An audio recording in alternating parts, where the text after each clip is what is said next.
That's what I'm saying. It's so. This week, whoever goes on this one, because I think that's also reflecting people. Yeah, sorry, like, little fun times. Monkey things that you will.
Chris.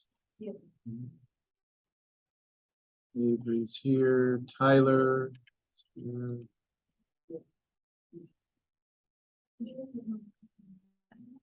Now. Did I pronounce that wrong, or did I get it right? Now. Okay. All right. I thought. Larry. Here. Kenneth. See, that is everybody. I don't know why. No, there is 7. I did not need to say anybody's name. Take attendance today.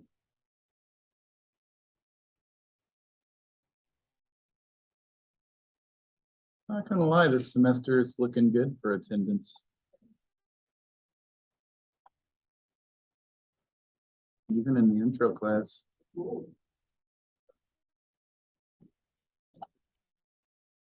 So.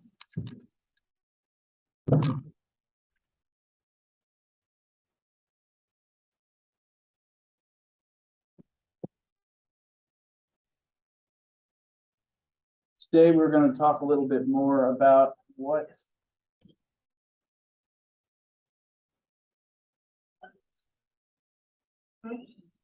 is actually involved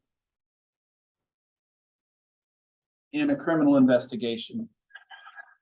Because we hear that a lot nowadays, don't we, in the media and stuff. They say somebody's investigating something, and you think that shouldn't take more than 5 minutes, like, but it's like months before they,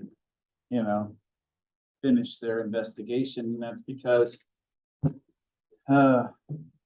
contrary to how it's portrayed on TV, it is usually time-consuming, tedious, and not very exciting to do a criminal investigation, because what you're trying to do, essentially, is gather as many facts as you can gather. So you're going to look at, and there's all kinds of ways in which you can determine whether something happened. So you've got people that witness something, and they tell you what they witnessed. And then you've got physical evidence that you may collect at the scene. And then you've got maybe video evidence, audio evidence. What else is there? Digital evidence, paper trails, and things like that to follow money. You can follow money. Has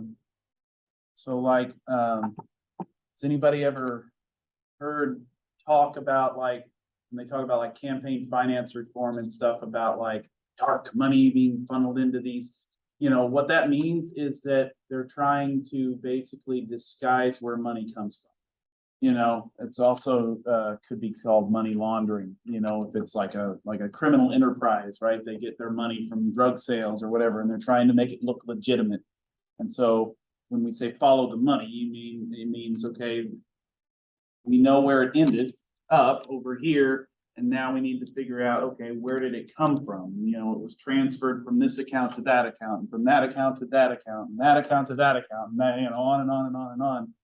And basically the criminal types, they do that enough times that they think nobody's going to take the time to follow all of that.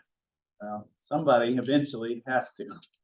And it takes weeks, it takes months. You have to get subpoenas for every account, you know, to figure out who owns the account.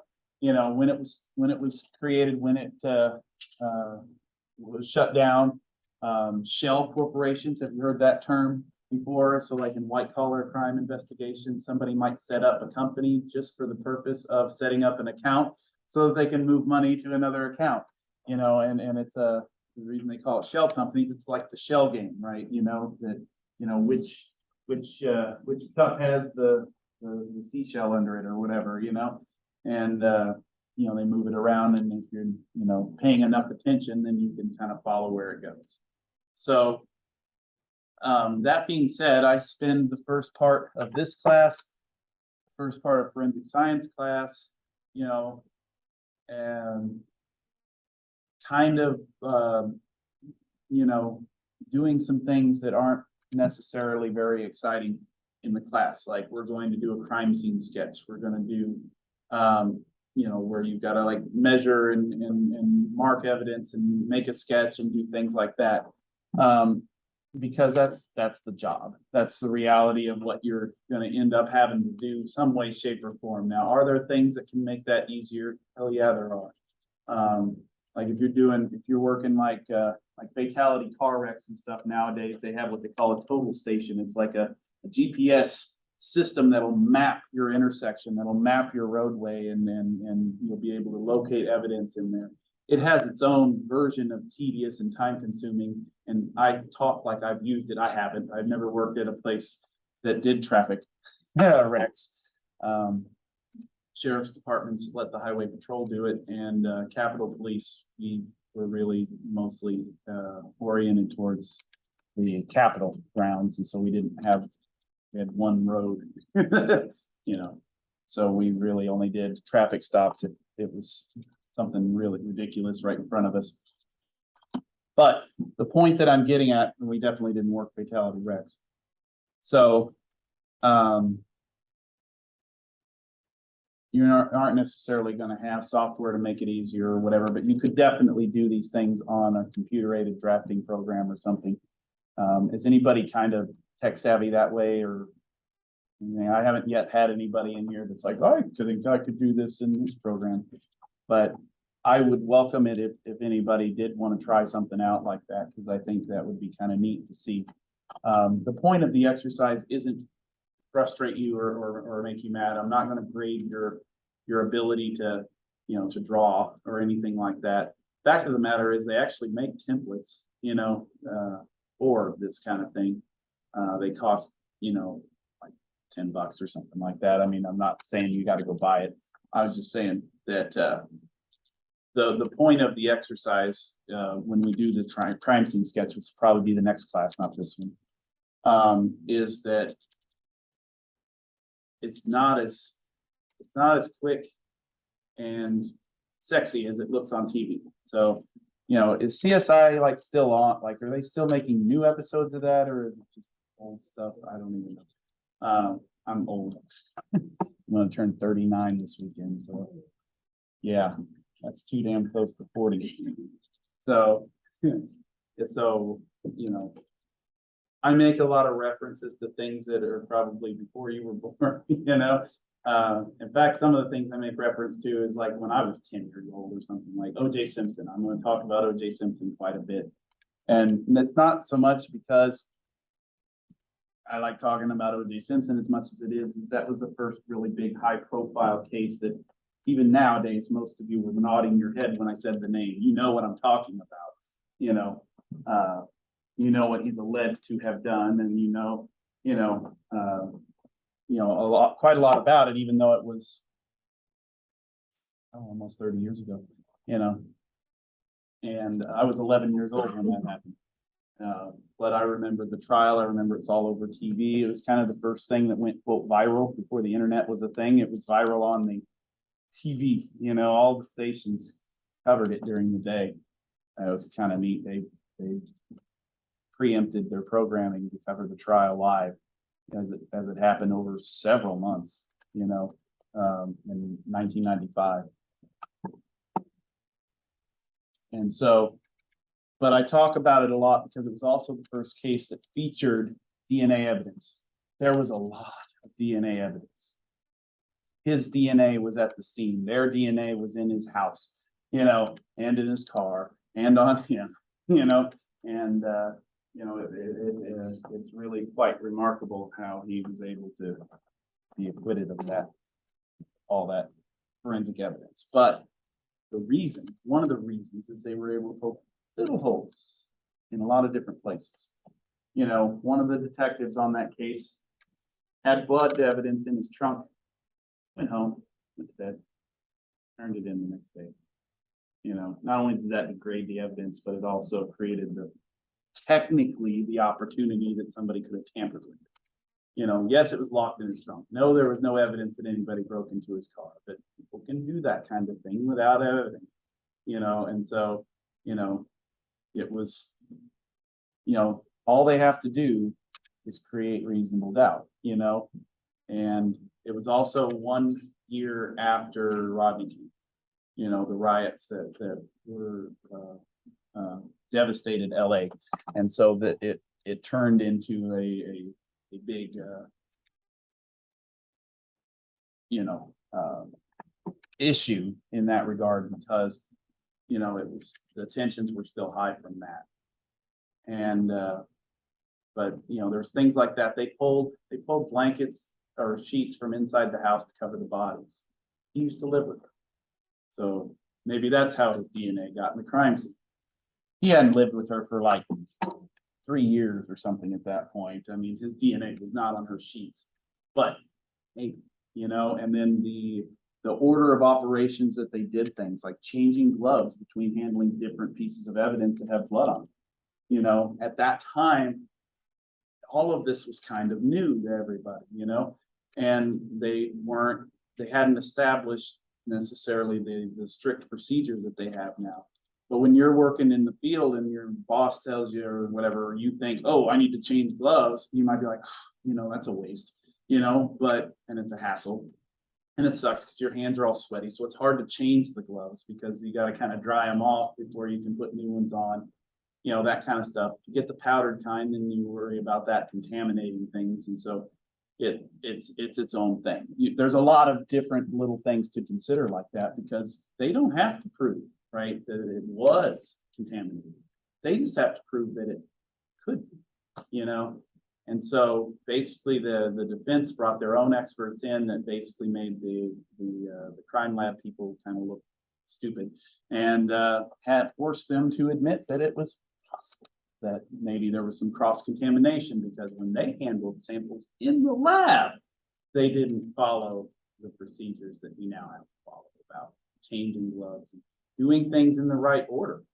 Like, don't handle the reference sample before you handle the actual, suspected blood, right?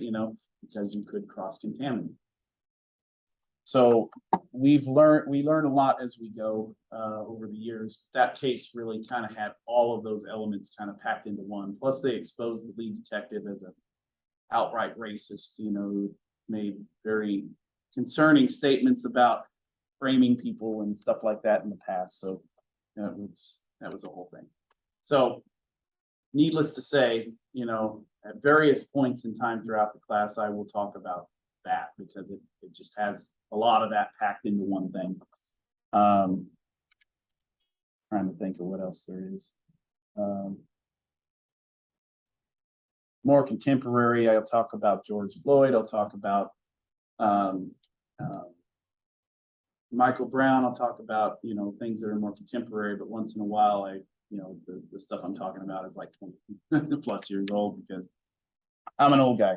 So if you don't know what I'm talking about, you know, we can, you know, discuss that. It's a small enough class that there's more than enough time for us to cover everything and still have time to, you know, to do that. I like in this class, I like the last time I taught it, I got to dig into some specific cases, high profile specific cases. Chris Watts, ring any bells? He's the guy that killed his wife and kids, small kids. He had a new girlfriend. And they had to go. And what's neat about that is it has probably one of the most impressive suspect interviews I've ever seen. The tactical approach that they took with that, it's just a plain impressive.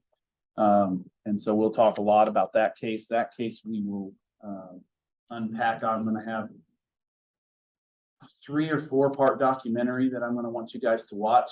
I'm going to be actually out of the state here in a couple of 3 weeks or so. And that's my plan for that week, is to have you guys unpacking that. So instead of coming to class, basically, you're going to watch these series of documentaries and then write a report saying you watched them. And then we'll talk about it in class whenever I come back. And last time around, anyway, I think everybody very much, you know, enjoyed. It wasn't a burden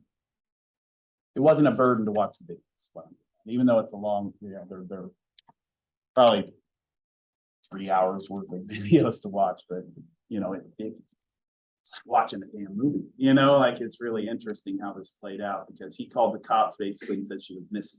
And then they started from there. No, he didn't call the cops. Her friend called the cops and said she was missing.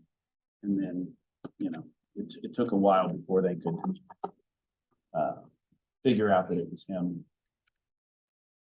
There's like video, like body cam footage of the cop showing up in the first place and him acting all nervous and stuff. It's kind of neat. So, the fundamentals of criminal investigation have evolved and changed over the years.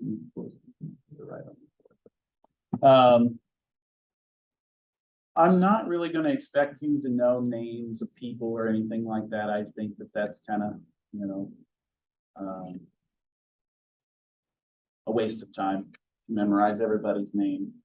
But fundamentally, what we rely on, right, is being able to take certain information and use it, you know, to verify other information, because people lie, you know, people lie all the time, you know, students lie, you know, teachers lie, cops lie, doctors lie, everybody, you know, is prone to this human failure. And so we have to employ police officers, you know, we have to employ human beings as police officers. We haven't got to RoboCop stage yet. And so, you know, that's why we want body cameras and accountability and stuff, because sometimes it's the cops that are lying.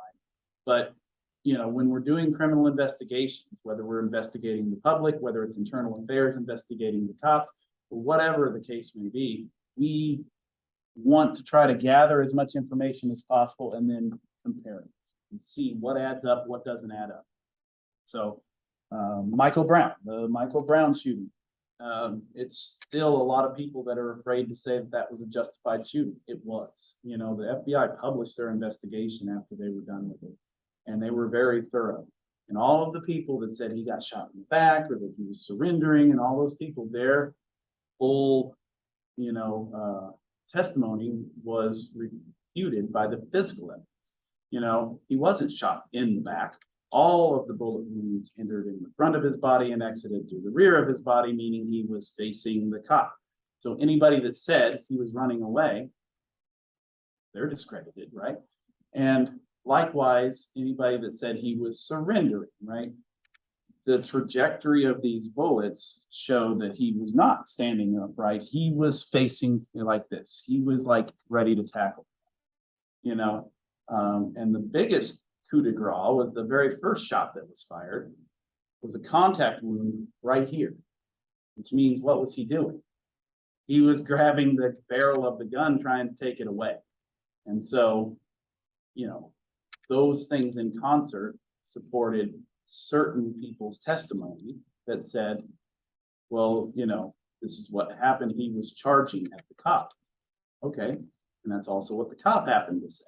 So, you know, that's what we do in investigations. And sometimes that is tedious and time consuming, usually not so much as they make it out to be. It took the FBI about 3.5 months to finish their investigation. I'm pretty damn sure those FBI agents knew the story within a couple of weeks, you know, but they wanted to be thorough.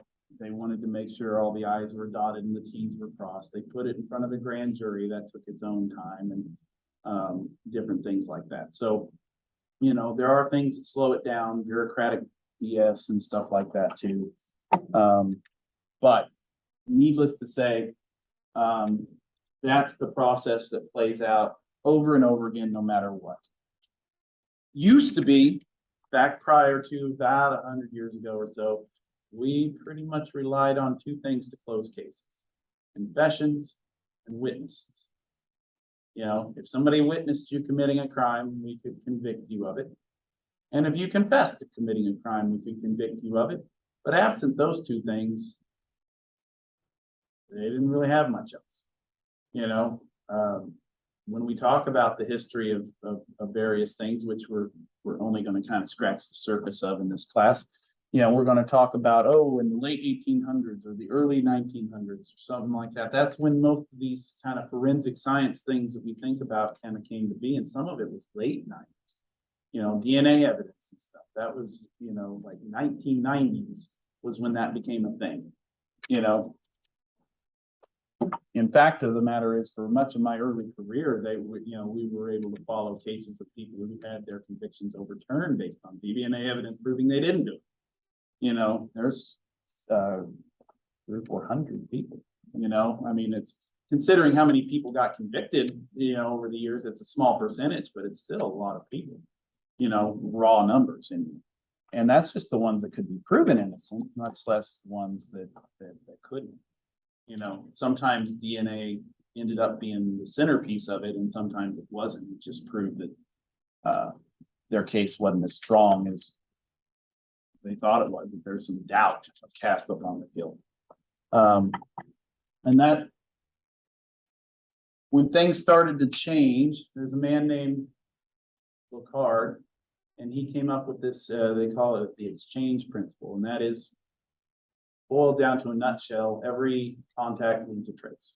If a criminal is at a crime scene, there should be some evidence of his presence, that a cross-contamination or cross-contamination, because that's what I was saying earlier.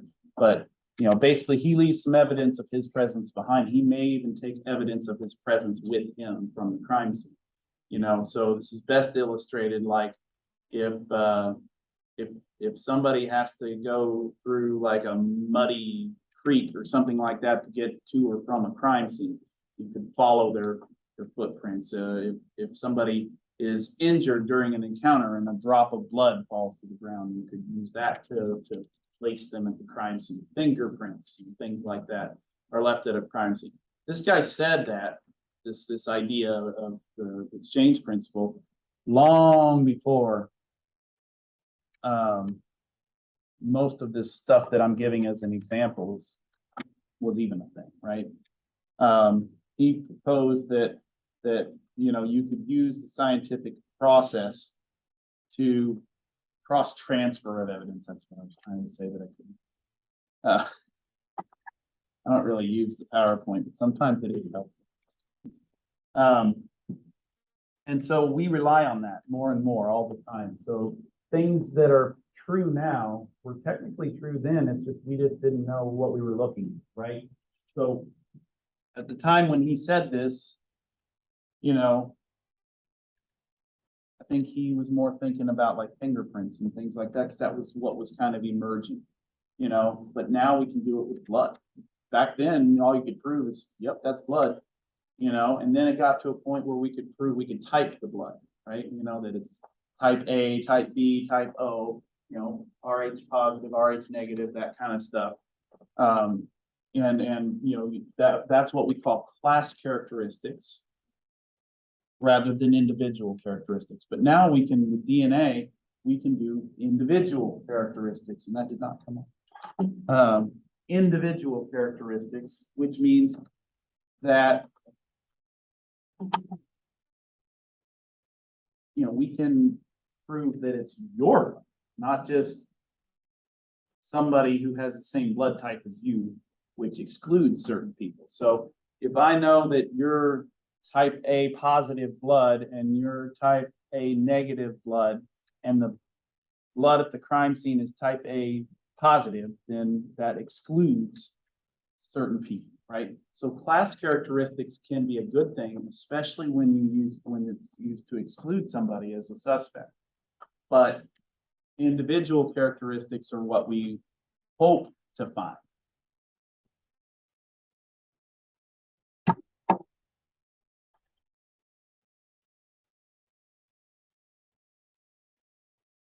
So more and more, like now, I have touched this desk. That can be processed for DNA, like from my skin cells. That you know, touching things. That is a very recent development, right? That we could do that. Used to be you had to have body fluids and things like that. Now you can do touch DNA analysis. You know, of course, the lab is so backed up they won't do it unless you have a major crimes against persons. But you know, nevertheless, it's possible. It didn't used to be possible. Every contact leaves a trace, and that's really the bedrock of criminal investigations. Is that that's what we're trying to do. We're trying to either prove that somebody was present somewhere, or that they weren't present somewhere, or that they, you know, did a certain thing.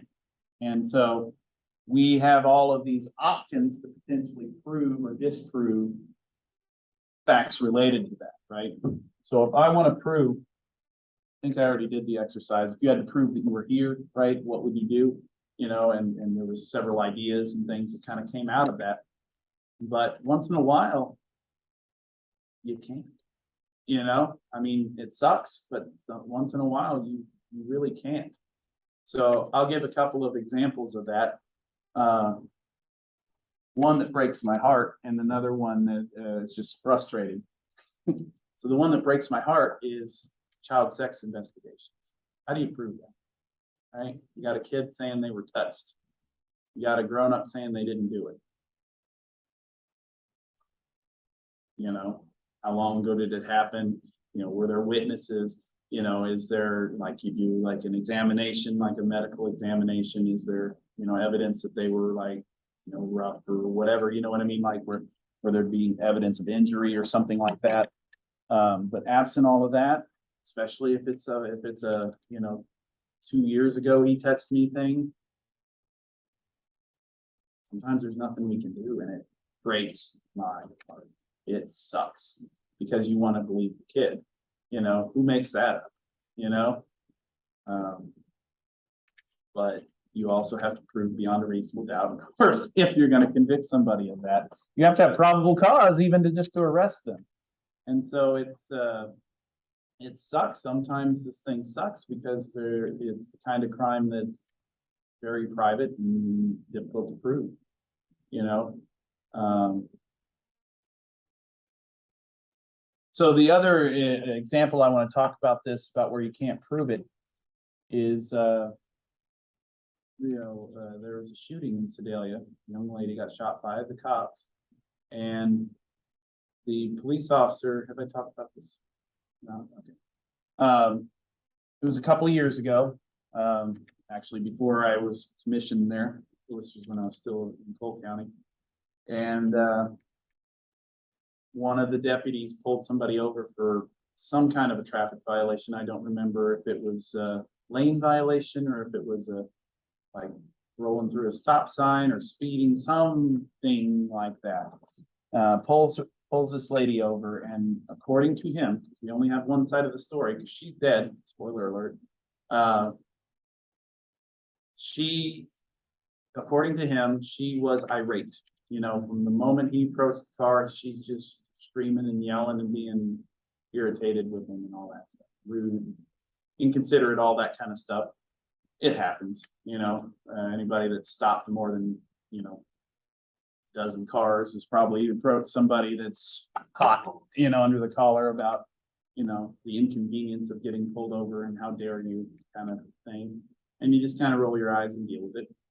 And so he's trying to do his traffic stop, you know, ask her for her ID, all that kind of stuff. And she's just really pissed off. And according to him, she said, you know, you know, I'm going to get my gun and shoot your ass, or something like that. Or I've got a gun and I'm going to kill you, or something like that. I don't know. She made a very direct threat and then reached under her seat. That's what he says. So he draws his firearm. Up to this point, assuming that what he's saying is the truth. That's what I would do too. Where we differ, where I can't be sure, where there's really not evidence to know, is how quickly did she lunge for it? You know, was she lunging in an area that he could or could not see? What did he do? I mean, you know, because when somebody says they're going to kill you and reaches for a gun, maybe his instinct was to, you know, was to get down where he might have used to been able to see, but now he can't see because he, you know, just kind of scared and getting out of the way. I don't know. You know, was she able to come up with, you know, was she coming up with her arm, or was it on her way down with her arm? When did he actually fire the shot? These are things that are crucial to determining whether this is justified or not justified. Because just because someone threatens to kill you and just because they reach for a gun doesn't mean you can shoot them. It does mean that it's enough of a threat that you could definitely get your pistol out and point it at them. But I don't know, you know, it really depends on a lot of different things. And we will never know those little things because not only is there no body camera, there was no dash cam in the car. And the only footage was from a business from a pretty far distance where all you could really tell is that he approached the car, there was some kind of an argument, and then he shoots her. Can't really see what she did, you know? And so the terrible thing about this is that, well, the sheriff had to go on TV and explain why there was no accountability. And so he just said, oh, you know, the county commission didn't give us enough budget to buy body cameras. And they responded with, you never asked. Which, when you're a chronically underfunded department, sometimes you don't ask for things that you should ask for because you're not going to get it anyway. So it was a cop out that they said that. But anyway, nevertheless, cost him re-election. You know, we elected a different sheriff who came in and said he was going to hold people accountable and stuff like that. And he told the deputy that was involved in this that he didn't have a job. Because the sheriff has a unique kind of privilege. When a new sheriff is elected, technically everybody's fired. I mean, normally everybody is commissioned by the new sheriff, but he's not obligated to do that. You don't have technically the same job security that normal employees have when a new sheriff is elected, because he gets to decide who his deputies are. That's just kind of how it's always worked. So he didn't have a job. Now, this was investigated by the Highway Patrol Division of Drug and Crime Control. That's pretty typical when there's a use of force, you know, that an outside agency will investigate it, because they don't want to give the appearance that they're trying to rubber stamp, you know, their officers' actions. And he was cleared of any wrongdoing, meaning that they couldn't bring any kind of a criminal case against him, nor could they recommend that he was fired, because if what he said was correct, which there's nothing refuting what he said, then it was a justified shooting, and he did what any officer would do in that situation. The terrible thing is her family will forever think that this was a miscarriage of justice and that, you know, this lady was murdered, you know, and the cop got away with it. And the cop basically got fired, you know, without any evidence that he did anything wrong. And if and he knows whether he's telling the truth or not. If he knows in his heart of hearts that he told the truth and that's exactly what happened, then it's terrible that he lost his job and that there's a cloud of suspicion for the rest of his life. And I don't know what happened to him after that, because I don't know him personally, but not employed around here, And so that's where accountability, when you can't prove something, it sucks, because sometimes people that shouldn't be suspects remain suspects, and sometimes people that are suspects, can't get them convicted, that kind of. And so, it really sucks, and that's why I tell anybody moving forward, if you go to an agency and they do interviews, make sure they got cameras. It protects you more than it, more than anything, it protects you, because, at least you got something to go on. Now, cameras don't always record everything. Sometimes there might still be those gray areas, but the extent to which we can narrow that gap is best, really best. Because the best we can say about that shooting is there's no evidence that the officer did anything wrong.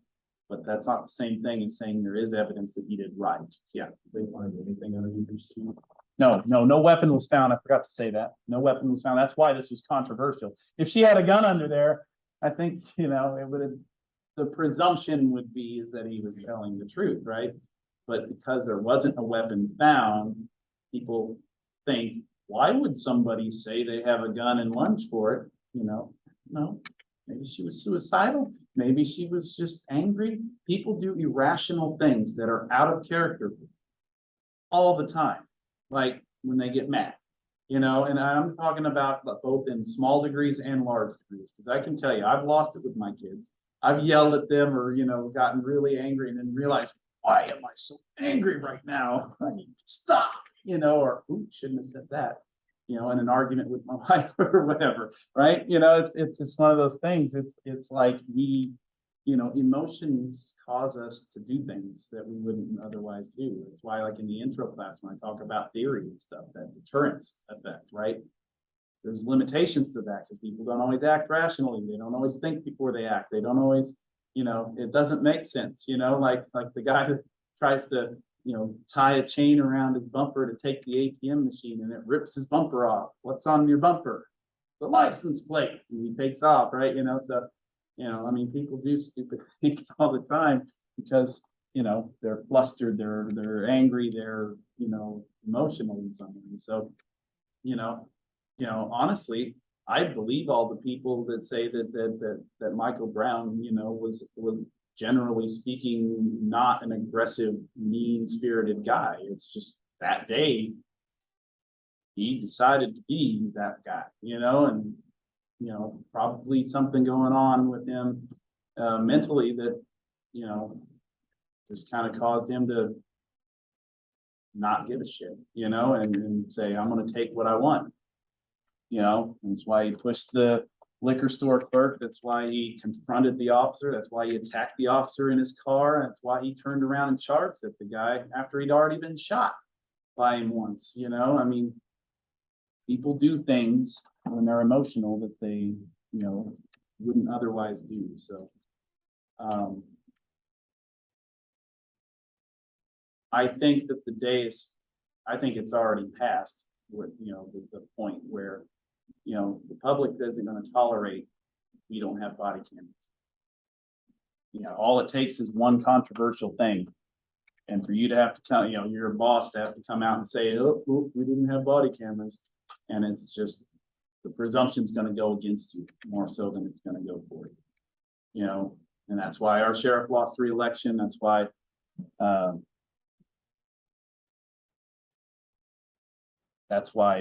I said, if you're gonna work for an agency and they tell you they don't have cameras, I would seriously consider alternative things, or buy yourself a GoPro or something, at least, protect yourself, because people expect it, and then that's something else we're going to talk about too, is, all these shows that talk about all the things that can be done in forensic science, it also juries expect more than just, you know, he said, she said kind of stuff. They want to see hard proof, you know, and we don't always have it.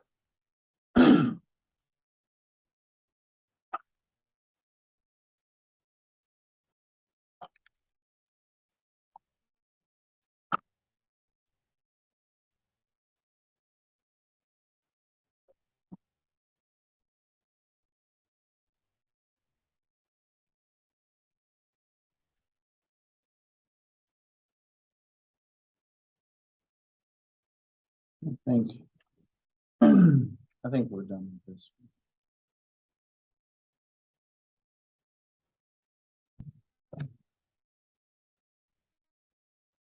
So when you respond to a crime scene as a police officer or detective, whatever, the first priority that you have should always be protect life and property, right? That's your your primary mission whenever you respond anywhere, you know, because that's more important than anything else, right?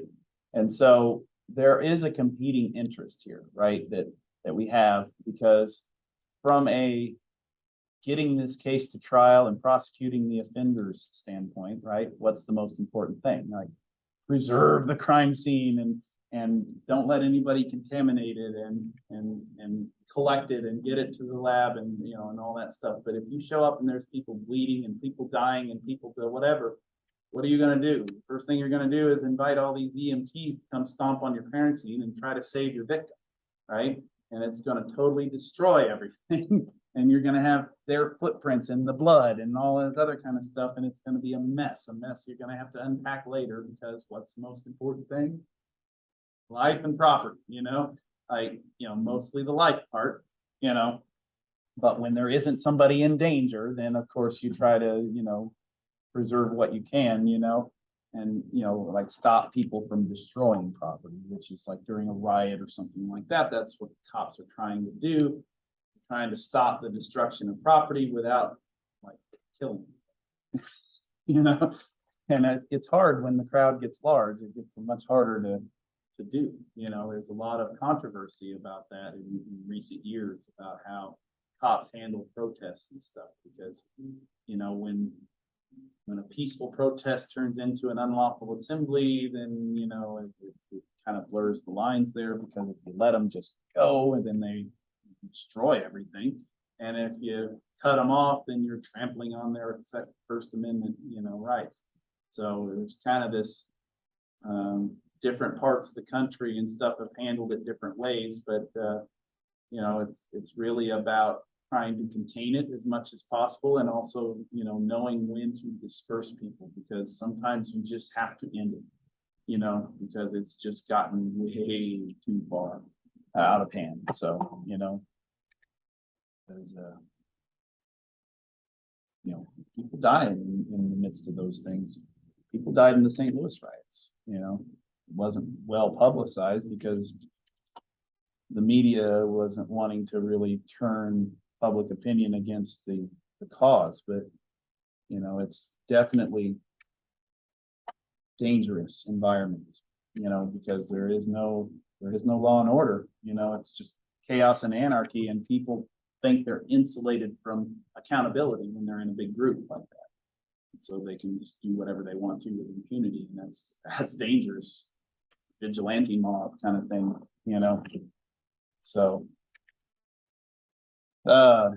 so your first obligation is to protect life and property. Your second obligation is to try to work this crime scene, you know, and you do that by preserving evidence. And you preserve the evidence first by securing the scene, making sure that people can't access it, because once in a while you hear stories about, you know, accounts where, like, you know, for example, like, you know, oh, sorry, go ahead. Like that case? That's old. Yeah. I wasn't expecting one of you guys to bring that up. That's from when I was a kid, like the late 90s. Yo, what about it? They didn't, No, they could never prove who did it. They thought it was her dad. yeah, I but think. they didn't close off the scene properly. Oh, Yeah, they let like anyone would just walk in the house. wow. So they didn't close off. Because at first it was a missing person, is that what it was? Yeah. I'll have to look into that, because that's not a case that I've really looked that closely at. You're telling us to like make sure like it's closed off properly. And Yeah. everything, Oh, yeah. That's what they did. That's, yeah, very likely, you're right, that is probably a prime example of why you do. Although I think that the common suspicion among folks that have suspicions is that her dad was somehow involved in it. Because he found him. He Yeah. ended up fighting him. He knew exactly where it was. But they could never prove it. And but there's all kinds of examples of times when officers have bungled things up like that, you know, and it's you're not gonna do this on every crime scene, by the way. Like, you know, like I find drugs in your car, I'm not gonna say, hold on, let me get the crime scene tape, right? You know, or whatever, I'm just gonna work it. But major crime scenes where we're talking about something that's gonna take time to process, something that the stakes are really high, like a murder investigation or something, yeah, we're gonna do it. So if somebody gets murdered right there, what is my crime scene? What would you cordon off? It's not a trick question. What? Like building. You could, because at this point, you know there's a dead body there, but do you know where it was killed? Do you know that the part of this might not have happened in the hall or something like that, or the killer could have left bloody footprints all the way out of the building? So, you know, some people would say just the area right there. They may be right. You know, some people would say the room, you know, because it's an easy thing to block off. And yeah, that's right too. And then you say the whole building. Yeah, you're right. I mean, the point of the matter is your crime scene isn't a there's not a universal definition other than anywhere where evidence related to your crime could be that's in relatively close proximity. So like if we have like a couple of years ago, if anybody was around then, they like locked down campus like 2 or 3 times during the day because there was like a murder that took place like 2 blocks away. It didn't, yeah. So it wasn't anything involving a Missouri Valley College student or anything like that, but it was close enough to the campus. They decided to lock it down, and then they let it go, the lockdown, and then they did it again because I forget now. Oh, they discovered the second crime scene. So what it turned out to be, I don't know, if you feel comfortable killing it, go for it. Wasps give me the creeps. I do not enjoy wasps I don't at all. Yeah, how do they get in? The back window. They can get between the glasses. Because the window's open because of the air conditioning.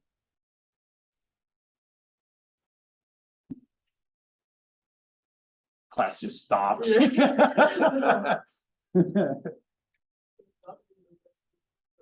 Yeah, there we go. That's funny. But no, this crime that happened in Marshall. Somebody called in that there was, you know, somebody had been killed at a house like 2 blocks away from campus. And then the cops responded, of course, and that's when they locked down the school. And then I don't know, an hour or so later or whatever, they realized, because you know they didn't have a suspect. The suspect fled. And after like an hour or so of the lockdown, the school people decided, hey, you know, if he's gone, he's probably gone a lot farther than here. So they released the lockdown. And then somebody walked into the ER with a gunshot wound. And it was from a second crime scene related to the same gunman on the other side of town. And so they locked down campus again because of that, and then they had to release it. It was stupid. And what's funny, started with that. And what's funny about it too is that, you know, I like to put my classes where I have a gap between them. you know, and on Tuesday, Thursdays, you know, that's a pretty big gap. And so I was like 5 minutes into my class when the first lockdown happened. And then it was like 10 minutes before my next class when the second lockdown happened. So it screwed me for the whole day. I didn't get to cover what I needed to cover. You know, but Well, yeah, because they said there was an active shooter, an Yeah. alarm, yeah, like the alarm was going off, and that was my first week here. I just Yeah. wake up and it's like, there's an active shooter on campus, seek shelter. And then they were like, you guys can make practice. So, well, and that's when I realized too that we can't lock the front doors of this building. You have to have a key to lock the front door of the building, and it's different than the back. I have a key to the back door. I can lock the back door. I can't lock the front. So we couldn't keep a shooter out of this building if we wanted to, unless maintenance shows up to lock the door. in the first, they hit everybody in the Vikings. Yeah. The all glass roofs Yeah, that you can see everything. It's like, yeah, it was nuts. But the point that I'm getting at with that though is that was complex. They had two crime scenes that were separate. There was enough distance between them. You're not going to block off everything in between, right? So there is kind of a limit to it, but you could definitely do a whole building, you know, to start with, and then you can always bring it in. You can always, you know, start with the whole building, you know, check the common areas out here, get people's witness statements about what happened, that kind of stuff. Then you can figure out, oh, it all happened in here. So now this is the crime scene, just this, right? So, you know, you generally want to start with a bigger area because you can always make it smaller. So if somebody's murdered inside of a house, I would count the yard too, you know, until you looked around to see, you know, whether there's any evidence outside. But it's really not a universal definition or anything like that. you can't leave the crime scene and put it down there, like, you have to leave Right, something. yeah. Because you have, there's a lot of very specific things. Remember, someday, some cocky defense attorney is gonna try to make you look like a fool. They're gonna try to say things aren't what they seem, you know, the glove doesn't fit, right? You know, it's all theater, right? You know, that glove didn't fit because it shrank, because it got wet with blood. It was a certain size of a certain brand of glove. If they wanted him to try it on, they should have got a new glove that was the same size and the same brand. And guess what? It would fit. But instead they had the theater. Yeah, and he also, because it was contaminated, with blood, yes, he had to wear a latex glove underneath of it, which further exacerbated it. But if they'd have got the same brand, same size of glove, without him wearing a rubber glove underneath of it, it would have fit like a glove. But the point is all they got to do is poke holes. And so that's why we try not to give them any holes to poke. So therefore, yes, you have to process this and you have to preserve it as to the extent that you can. So you have to let the EMTs in if somebody's alive, you know, to save. If they can save a savable life, that's worth it. But, you know, if you show up and it's, yep, they're dead, you know, like in the OJ Simpson thing, she was almost decapitated, you know, and he was very clearly dead. You know, there was no saving them, you know, plus it was like the next morning, you know, they'd been dead for like 7 hours or something, I think, before they were discovered.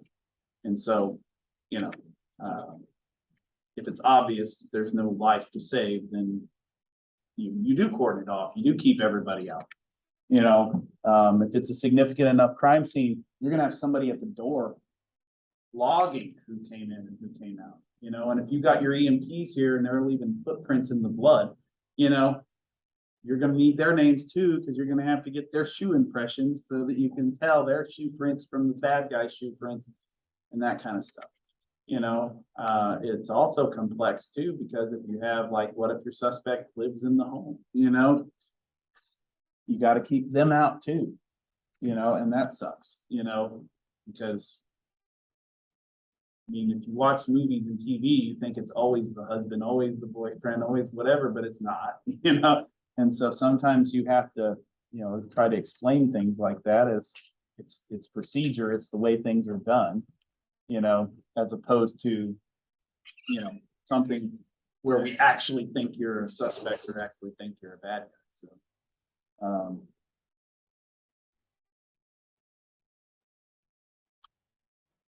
and it's a tedious and time consuming ordeal, to process a major crime scene like that. But those cases are also the most fulfilling in the long run, especially when you do get them,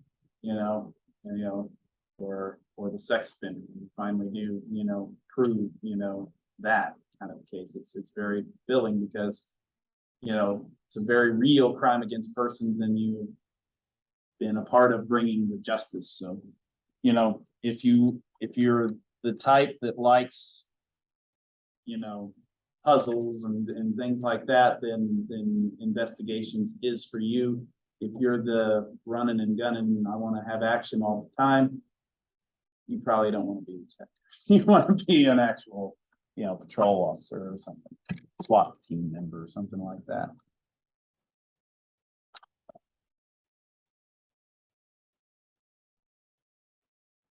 Detectives do sometimes get to be the ones that put the cuffs on, but they don't go to very many calls for service unless they just happen to be near one, to show up as an initial assist kind of thing. So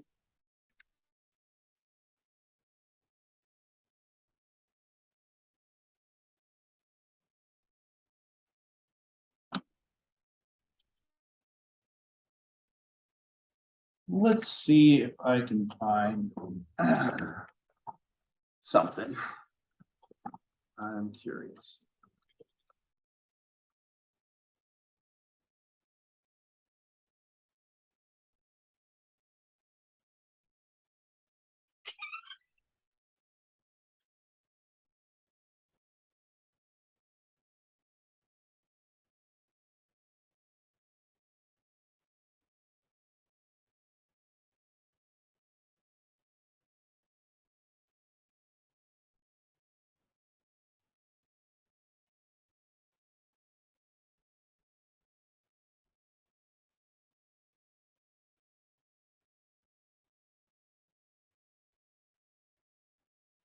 Okay.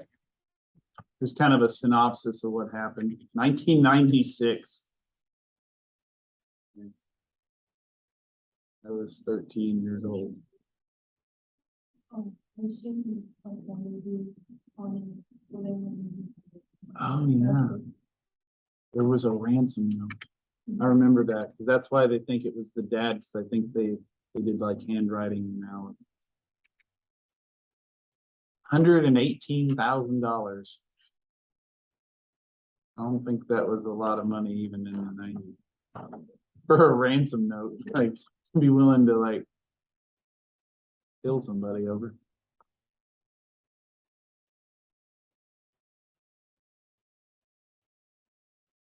Oh, goodness.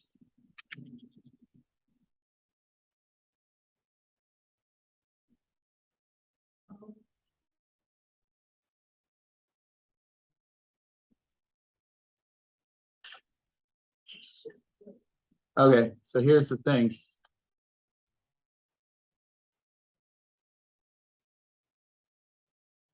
Cops treated it like a missing persons case instead of like a potential murder case. So they told him, the dad, to go look for the girl.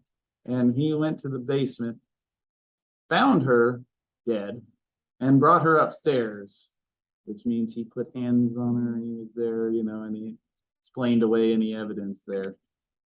And he disturbed the crime scene. She was strangled and beaten on the head. Her mouth was covered with duct tape. And what sense does it make for someone to leave a ransom note for a body and then leave the body, like not leave the house?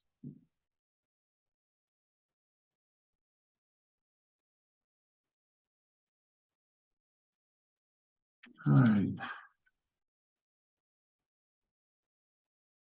What was believed to be a pineapple in her stomach? What do you mean, what was believed to be? It either was or it wasn't. Okay.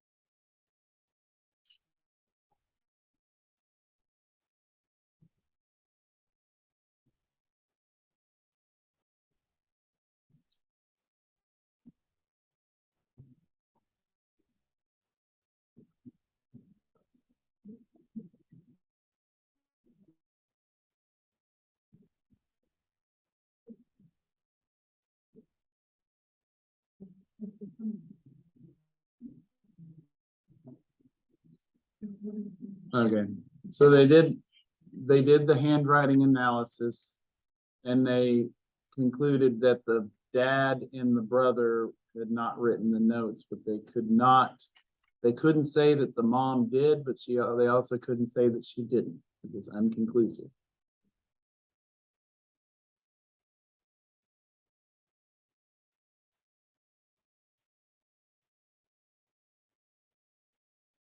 So there was a boot print that didn't belong to anybody in the family, broken window in the basement. There was DNA from drops of blood. I don't know why that isn't possible to do something with.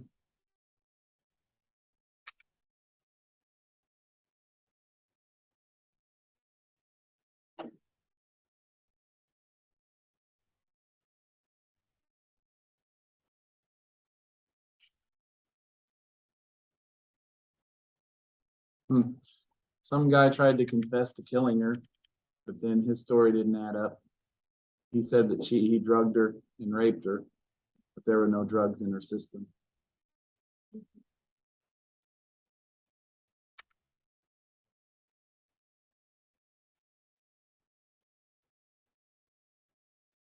So yeah, that's a prime example.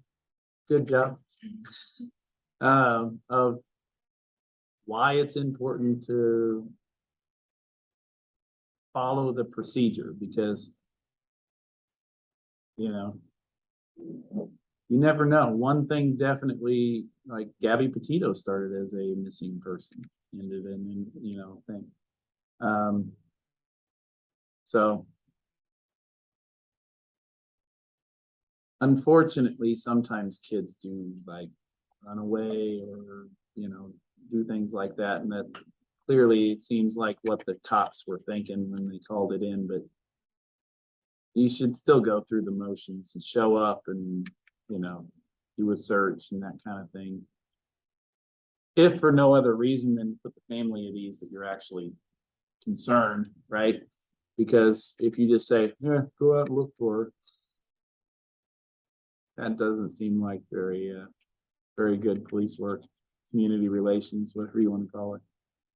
So that being said, I don't like pushing this too much more than an hour. I know that we have an hour and 15 minutes, but when I don't have something to break it up, like a video or something like that, I don't like just talking that long. So plus I don't know where the wasp went. So